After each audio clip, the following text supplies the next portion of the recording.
Hey, Glams, welcome to the show. I won't be interviewing a guest today, though I am super excited about next week's show. I just wanted to take some time out to speak with you today, just you and I. First, I want to thank all of our listeners for subscribing, rating, and reviewing on iTunes and coming back for more. We are on all 7 continents. It's amazing. I mean, you guys are coming back, you're listening, you're enjoying the show, you're emailing me, and I'm so excited and I'm so honored that you have decided to spend time with me during your walk, your run, while you're working, or whatever you're doing while you're listening to Glamour and Brains. I am just so honored. If you're in the Chicago area, come out to Simple Beauty Naturals Gold Rush launch on October 17th, 2015 from 6 to 9 p.m. Everybody, this is going to be epic. We're launching our latest 100% vegan lipstick. We're calling them lip crystals, and they are gorgeous. They last all day. Our customers love them. They're going crazy over them. They went crazy over our last release, which was the Naked Beach Tone. And oh my goodness, they're going to go even more crazy over Gold Rush. This is a beautiful shade of gold. And at the launch, you'll be able to sip on virgin cocktails, nibble on vegan hors d'oeuvres, and sample the beautiful color Gold Rush. It is so gorgeous, and we're going to have a blast. So come out ready to take beautiful pictures and bring your friends. Go on over to glamourandbrains.net to RSVP. Tickets are complimentary, and you definitely don't want to miss out. We're filling up really fast, guys. So you definitely need to go over there and get your comp tickets. I just want to address a few things today. There's a meme going around, and as you all may or may not know, my background is in corporate finance. I worked in finance right out of undergrad, but business and investing, those are passions of mine. I mean, lifelong passions. I can't even tell you how much of a passion investing and business and real estate and stocks, all of that are to me. But anyway, there is a meme going around stating that it's impossible for poor people to save money and get ahead. I tried to find the meme so I could read it to you, but I didn't find it. So if anybody knows the meme that I'm talking about, please feel free to email it to me at aja@glamourandbrains.net, and I'll post it on the website so everyone can see it. And I know I don't want to truly think that I can speak for the entire world or even for most poor people around the globe, but I can say from personal experience, personal experience, guys. And on a side note, I want you to go over there and grab my book, and you'll learn how much this is of personal experience. Secrets of a Six-Figure Earning Network Marketing Diva. You can go on over. I'm giving it for free at glamourandbrains.net, but I digress. I've learned this from personal experience that it is not totally true that poor people cannot save money and get ahead. If you really want something, really want something, nothing can stand in your way. So you need to ask yourself how much you really want something. We have people in our lives who say they really want something, but they never act on it.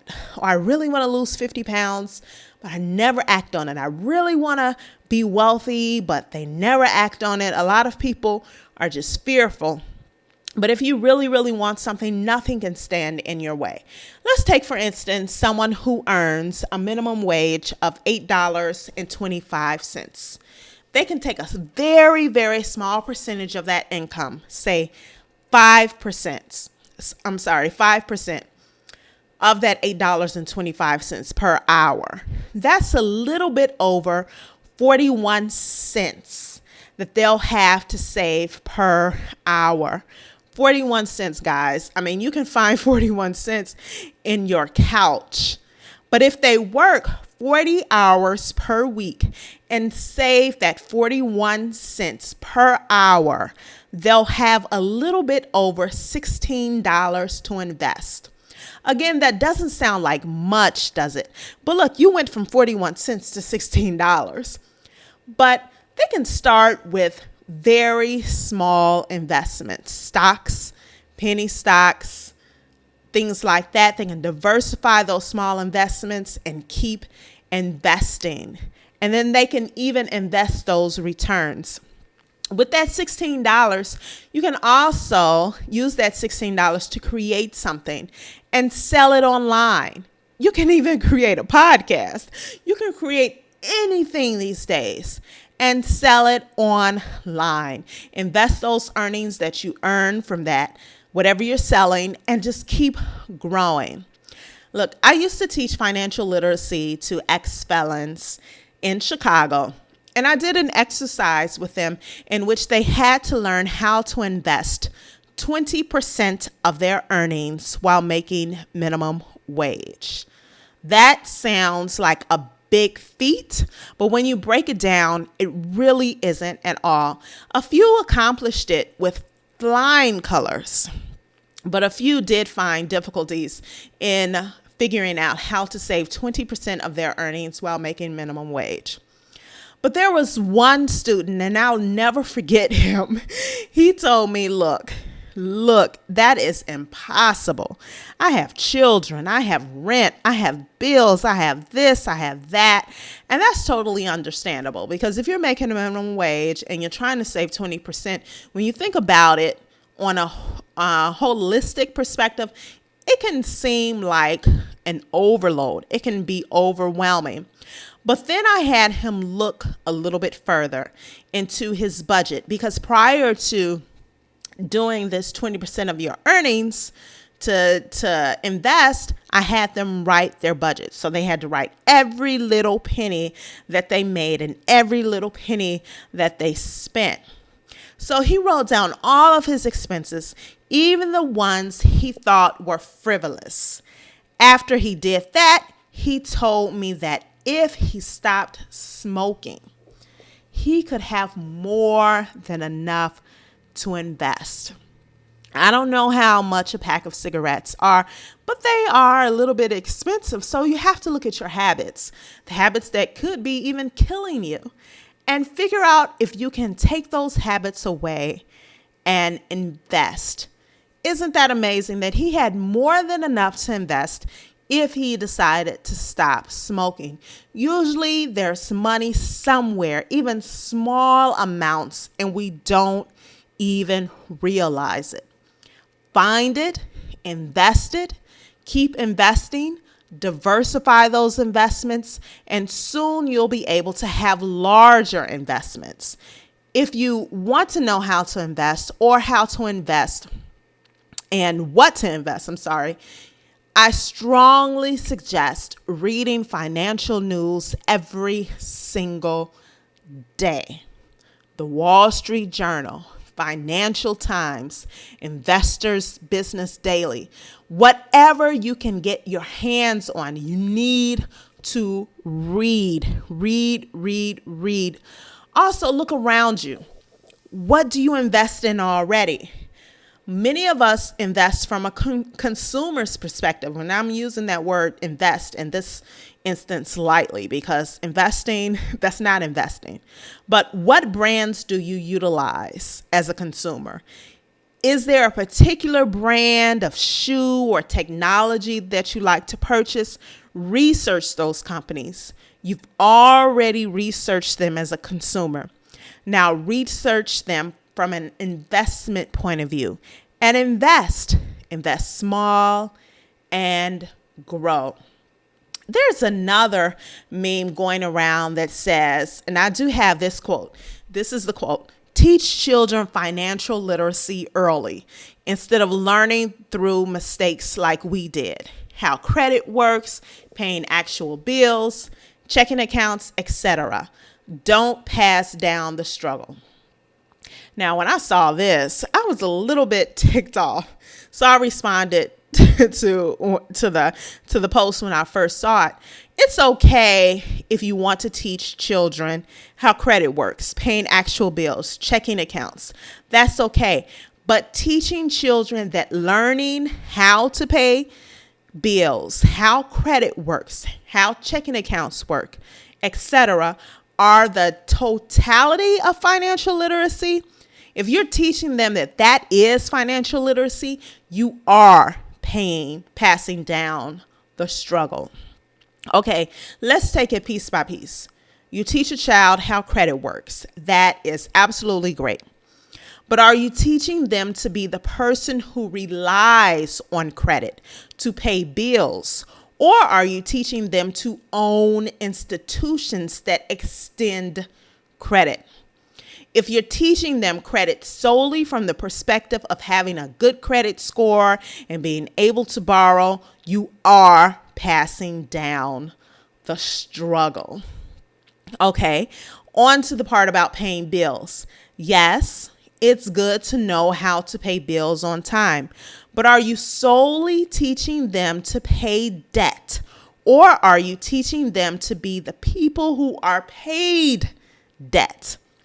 Are they the owners, or are they merely consumers? I said a little while ago that being a consumer is not an investment. It is not. Teach them to be owners. And the last piece of that meme talked about checking accounts. Okay, checking accounts are great. They're okay. Most of us have checking accounts to pay bills or to do the things that we enjoy doing. But the vast majority of checking accounts don't allow you to earn money on your deposits at all. Instead, the banks take your deposits and invest them so they can earn money. So if you put $100 into your non-interest bearing checking account, you're not earning anything on that $100. The banks are.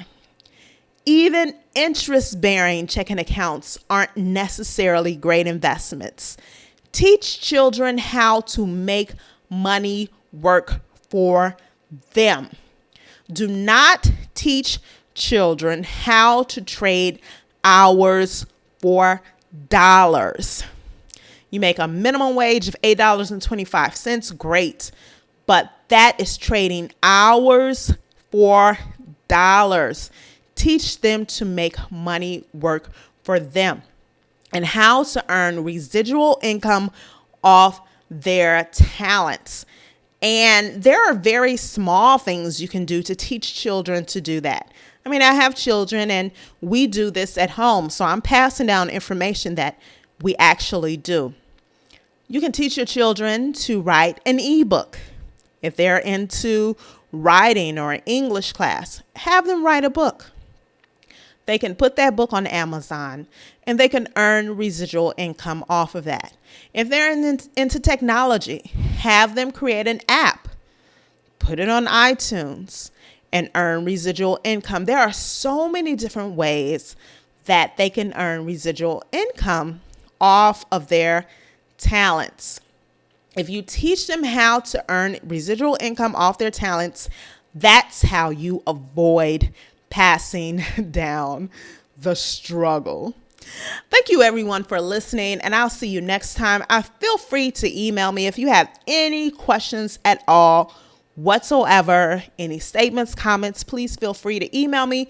And of course, go ahead and pass this to all of your friends and family. And thank you so much for listening to Glamour and Brains.